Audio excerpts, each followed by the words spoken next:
folks, Paul Gruen here.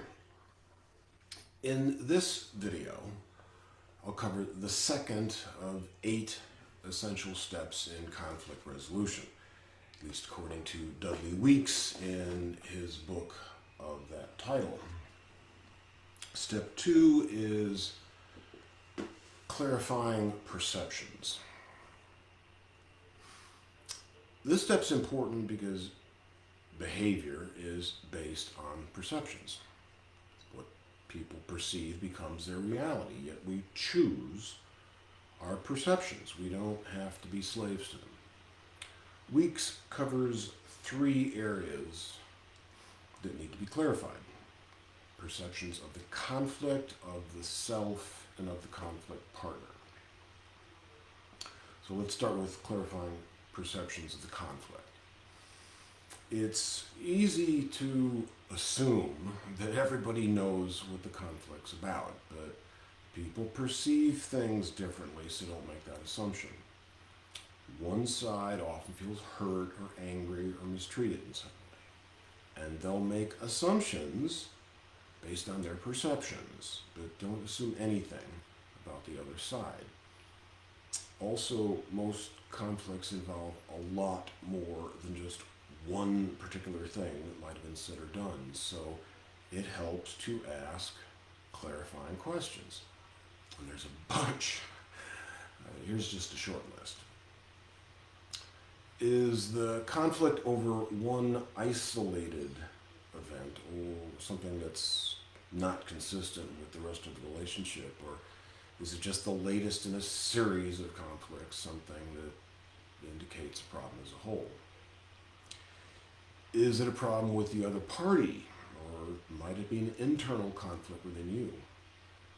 Is the conflict over values or just preferences? Is it over goals or the methods to achieve those goals? What part of the conflict does each side feel strongest about? And you need to look at the different components or parts of the conflict. It can't be this one large entangled thing. Different parts may have different priorities, and they may need to be handled in a particular order. Different parts may need further clarification.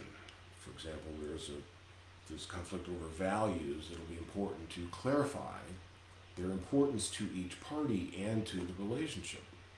Generally speaking, battling over values is not a good idea. Next would be clarifying perceptions of the self or ourselves. For example, how are you perceiving the conflict and its resolution? Are you viewing it as a negative battle? Or is it a chance to clarify disagreement and work together? What are your needs? And which are the most vital and immediate? What are your goals for the relationship? And how might your goals for the particular conflict affect the goals of the relationship? Might your short-term personal goals be obstructing with the long-term relationship goals? And don't focus on concessions. That generally doesn't bode well for the long-term future of the relationship. Are your expectations both positive and realistic? What might you have done to contribute or perpetuate the conflict? People may not like thinking that. It's easier to blame the other side.